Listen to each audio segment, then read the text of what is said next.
go ahead to look at working with the OpenTopography data, okay, just doing some simple terrain analysis, okay. So again, this takes me to being a little bit biased because the environmental sciences would use this, the geologists would use this, the engineers would use this. For this one, I want to demonstrate how to get open source data in terms of topographic data or digital elevation models. And then we would just do a quick process of that data by generating contours out of that.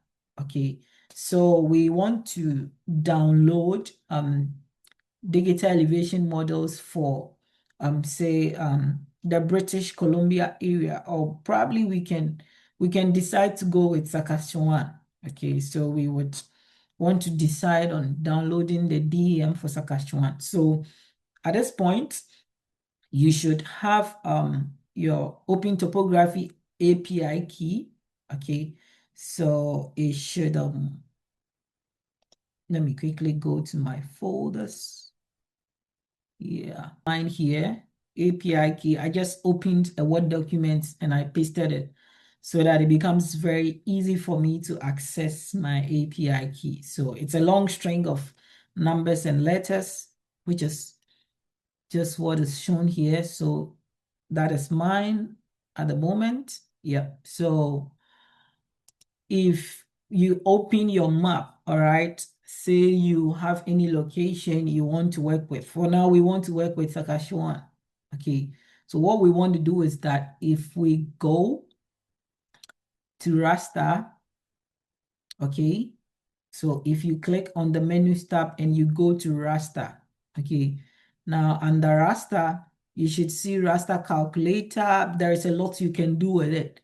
It can help you to calculate the total area. You can calculate gradients. You can do slope analysis, okay, but that is a bit more detailed towards the geological sciences, and we may not want to go in that area, but we want to go to OpenTopography DEM, okay? And then once we have that, you click on OpenTopography DEM downloader. Do we see that? Now, because I had already logged in, I have my API key pasted. You see where it says that enter OpenTopography access key.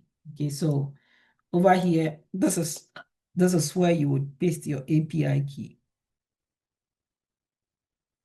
Okay, so once you have pasted your API key, then we want to select the DEM that we want to use. Now, depending on the work that, yes, machine, you can go ahead. Do you see OpenTopography DEM? No, sir. Okay, so now let's go to the plugins. It means that you haven't added the plugins. So in order to do that, the best way to do it is to use your menu bar. So on your map, you should see edit, you should see view, layer, you should see settings, you should see plugins, right? So once you have plugins, you go to manage and install plugins. Okay. Yes. So when your plugin opens, okay, when your plugin opens, just like I have mine here, right?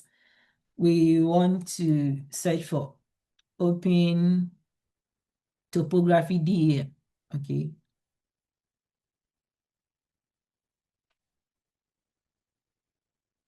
Yeah, so OpenTopography DEM downloader, it should be there. For yours, because you haven't installed it, it should be on, like yours will be unchecked. So click on the OpenTopography DEM, as you can see, and then let me quickly. Once you click on the OpenTopography DEM, because I have installed my own, I can just reinstall it, but you haven't installed it. So you would click on the install button to install the OpenTopography DEM downloader, okay?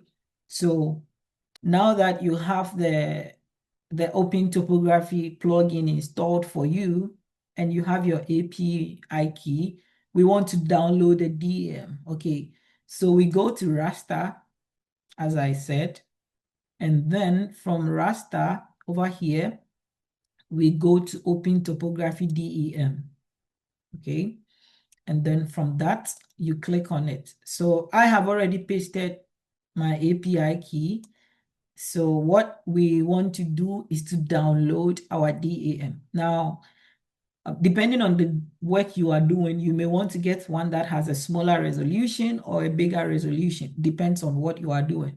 Say if you are doing an analysis where that analysis is going to be used for the planning of roads, for the demarcation of very big watersheds, then you may need a much coarser resolution. But if it's for a very small area, you may need a smaller resolution. So for now, I would take the SRM 30 meters one, okay?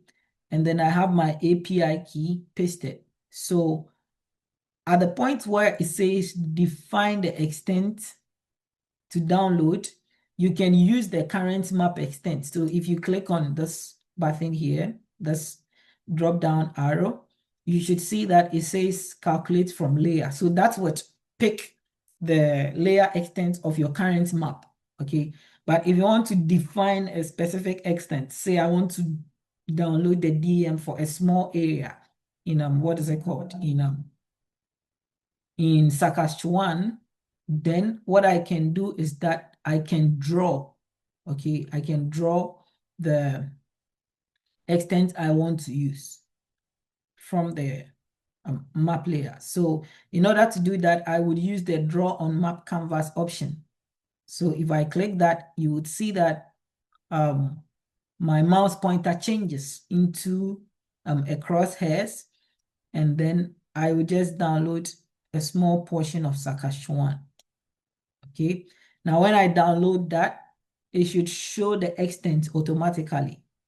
Okay, and then I would want to save the file. So if you click on the 3 dots beside the raster output, I would save to a file, and then I would save it to my my folder that I'm working in. So if I go on desktop, data for training, and then I would save it as SKDEM, okay, 𝗧𝗸𝗀𝗿𝗃 DEM, and then you click on save, right? And then now you can run it. So now it will download the DEM for you.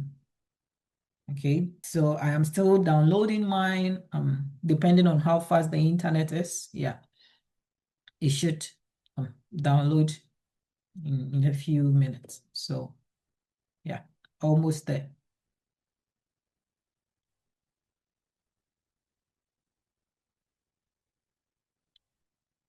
All right, so once it is done, once you have finished downloading it, it should show you that your download is complete, just as is being shown here, okay? So now I can close it, and then my DEM should show here, okay? My digital elevation model. Now, this is a very important thing to have. It is a raster data type. And with the digital elevation model, there is a lot you can do with it. You can, if you are in the soil and crop sciences, you can apply a DEM, you can add different layers to it, and then you can determine locations for potential groundwater contamination. You can determine soil type, you can determine, say, depth to bedrock, a whole lot. You can do a whole lot with using DEMs, okay? So for now, I know that I'm in 𝗧𝗸𝗀𝗿, so I will turn that off, and I would also turn my shapefile off. Now I just want to work with a digital elevation model. So I would right click on it, and then I would zoom to the layer. Okay, so this is the extent of it. All right. And again, using the identify tool, all right. Now DEM is just a data type that shows the elevation on the land surface. Okay, so if I use the identify tool here, and I click any point, what happens is that it gives me information of the elevation at that point. Okay, so if we see over here, the lowest elevation, the very dark spot has an elevation of 261 meters, and the very white spots have the highest elevation. So probably the mountainous areas within the 700s. Okay, so you can click at any point and then you would get information about the elevation over there. So depending on the location you are working with, if you download it for a different place, you would have different elevation ranges. And as geologists, as engineers, it is this elevation information that we use to create contour maps. We use to create topographic maps. We use for base maps. We use for terrain analysis, okay? Because if we are analyzing data, say doing a flood mitigation analysis, we know that water would flow from the highest elevations to the lowest elevations, okay? If you have a financial expert and someone comes to you, they need a loan from your bank and they are going to construct, say, a very nice building. You need to know in which area are you going to do that? Is that a flooded area? Is it an area that can be easily flooded? Okay, so just by looking at this and having information about where that particular location is, you can make some informed decisions. So even though this is a technical term, it applies to various sciences and we can use it. So we want to create our contour map from here, okay? So in order to process this raster, in order to get the contour, okay, we have watersheds as was posted in the comments. You can add multiple layers. Assuming I had soil data type, I had depth to water, I could add them, do some interpolation or overlay analysis to see the locations that are most prone to flooding, okay, or to see how the water table changes, okay, or I could do a deep dive and see the best places depending on the elevation and determine where I can construct a route for those that are civil engineers or geotechnical engineers. So for the basic thing we want to do, we want to create a contour map. So if we go to raster, okay, then we would go to extractions, okay, and then under extractions, we would go to contour. All right, now we would go to contour, and once we go to contour, now for every contour map you make, you should know that, or if you are not familiar, you need to specify a contour interval. So between two contours, what is the elevation difference? So you can use 10, 20, 50, 100, because over here we are looking at a total contour elevation difference of about 500. Let us specify 100 as our contour interval, okay? And then the contour map we are generating is a map showing elevation. Do we see that? So now that we have that, again, we will want to save the contours that we generate. You can choose any location of your choice to do that. Best recommendation, always save it to your device drive and not on OneDrive so that you can always access that. So contour for Saskatchewan area, and then I click on save. And now that I have that, I just have to keep everything else the default and I would run it. So it will take some few minutes to do the running, but after I am done, I should see the contours ready, okay? You can see my screen. So for now, you can turn off the DEM, okay, the digital elevation model. You can turn it off. At this point, we don't need it. So you can turn it off and then you would right click on the contour, okay, and then go to zoom to layer. So you right click on it and then you go to zoom to layer, okay? And then once you have your contour map showing, let us just zoom into a very small place. Right.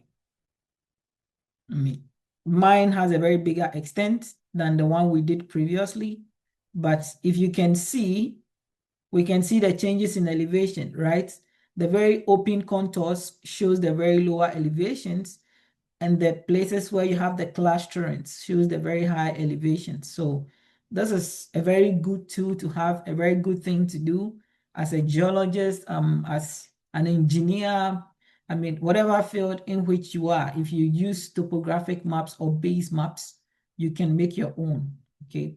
So now that we have that, we want to label our contours, okay? So that when somebody is looking at it, the person knows that, oh, that is elevation 900, that is 1,000, okay? That is 1,000, that is 1,002. So in order to label your contours, you right-click on the contours layer, and then you go to properties, okay? So now mine is showing. For now, let me quickly, I can turn off mine so that we are all on the same page. Yeah, so I would quickly turn off mine.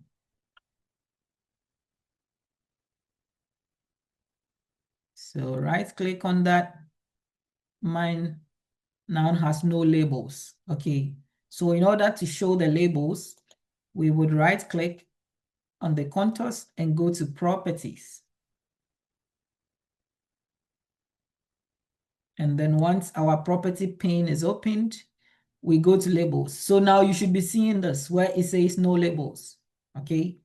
So where you have the no labels, all right, you click on that, okay? Do we see that where it says no labels? And then we go to single labels. It should take quite some time, yeah. Single labels, right? And then under the value, okay, we want to show the elevation. That is the most important thing. That is what contour maps show. So you click on that. We don't want to show the ID. We rather want to show the elevation so that when somebody sees it, they know the elevation on that point, okay? So once we select the elevation, then we go to apply, and then we click on OK. And that should show all the elevations on our contour map. So please let me know if you have the elevations. Let me know if your elevations are showing, or let me know if you have any questions for now. Do we have our elevations showing at this point?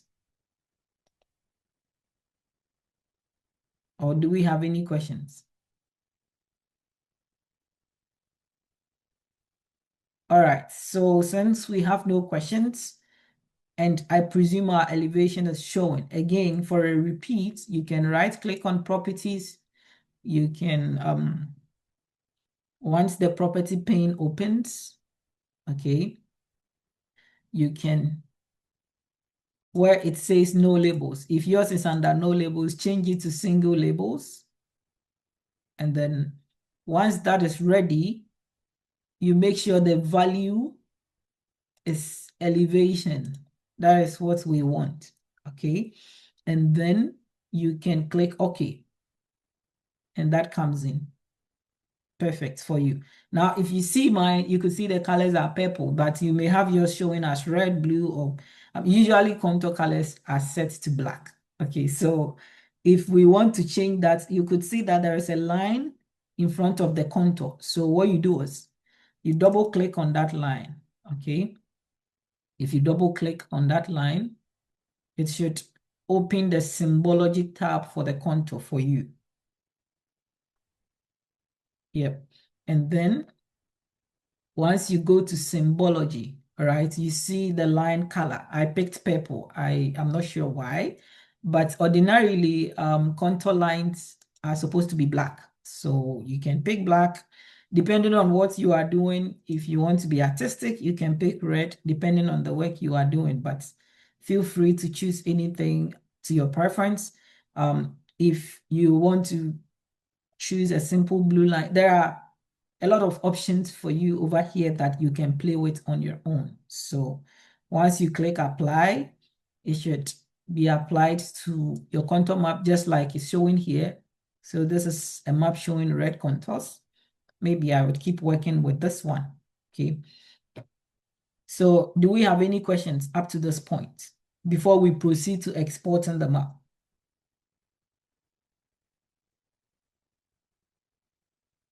All right, so now that we are all good at this point, we want to repeat the same procedure of exporting the map, okay?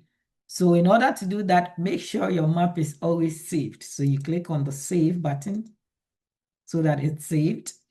And then you go to projects, all right? We want to export. So projects, we go to new print layout, and then you give it a name. So contour map.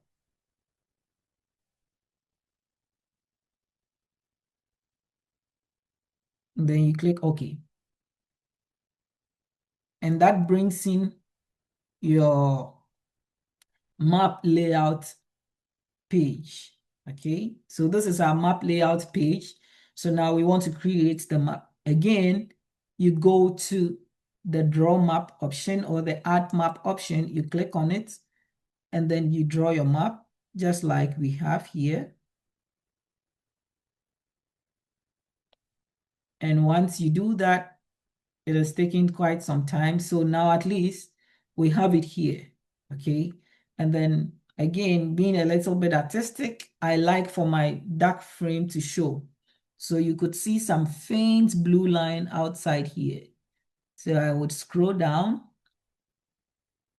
and then where it says frame, I would click on frame, okay?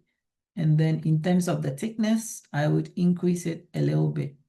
And now that shows, so my contours are showing, okay? And then now I can add my north arrow somewhere here.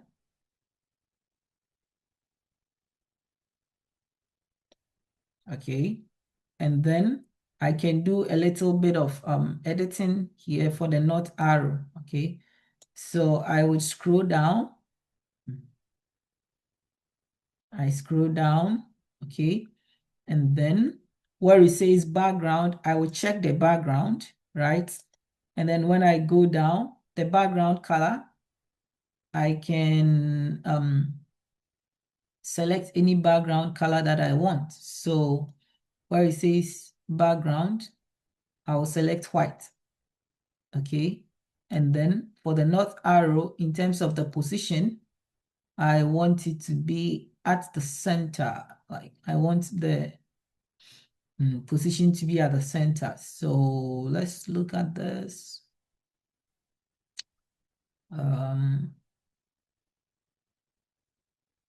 Let's go to the layout. Oops. Item properties, north arrow. And then where it says placement is left, you want it to be top center. Yeah. Okay. And now that we have that, you have your north arrow. Again, I'm a big fan of the black outline. So I would go to frame and make sure I check that. And now my black outline is showing for my north arrow, okay? And then now, not all maps need legend items. For this map, we are only showing contours. And everybody who sees this with these values knows that it's a contour map. So we don't have to add a legend in this case. So for this scenario, we would have no legend added, all right? So for now, we would add our, what is it called? Our scale bar, so that in case anybody is walking, they want to know the distance on the ground by measuring, they can use the scale bar. So let us put our scale bar here for now. And again, we can make the frame, I like it. One thing I always try to make the map look a bit nicer. And then the text, want to see where the units we have. So in terms of units, currently it's kilometers, but I would want to use miles for that.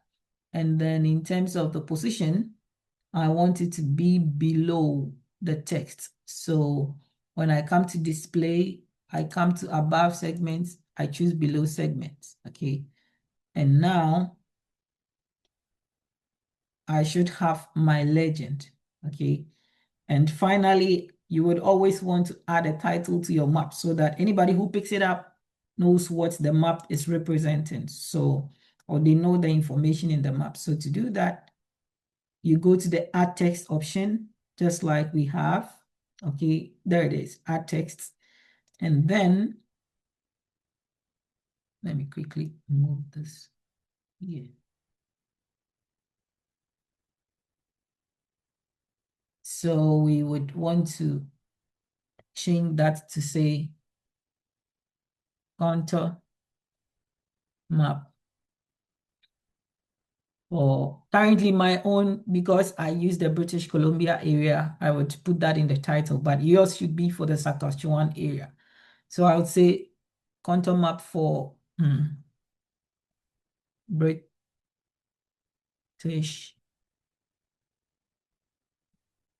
Columbia, Canada. Okay. And then in terms of the font, you can increase the font size. Usually the titles of the map are supposed to be very legible. So that is one thing. And then you can put it in the center. Okay. So that whoever picks it knows what your map is about. And now that we have this is fine enough to be used as a map.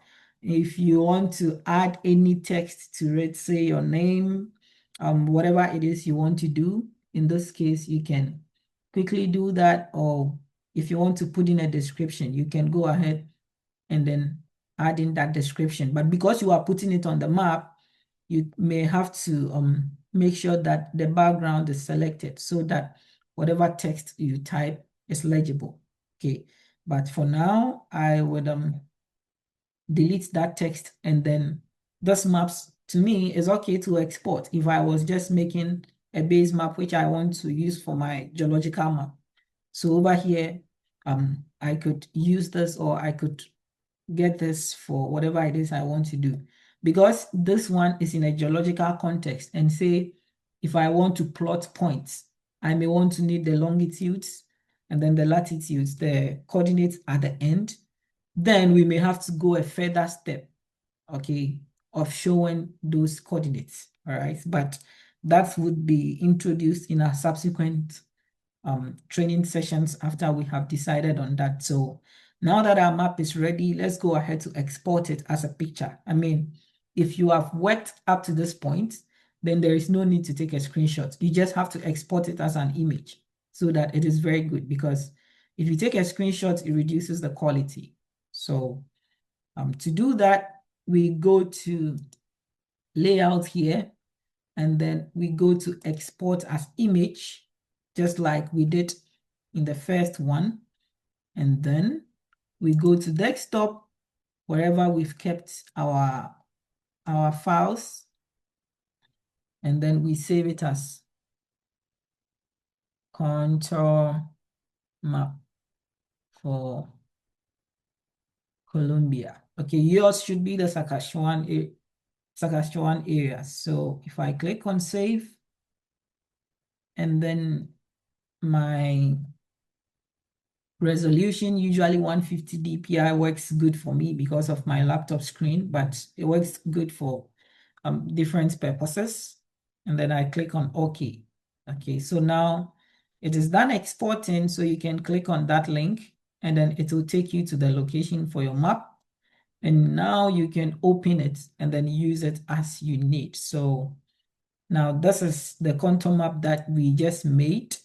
And then you can, if you are working on a thesis, if you have to share it with your supervisor, whatever it is you want to do, you can go ahead, okay?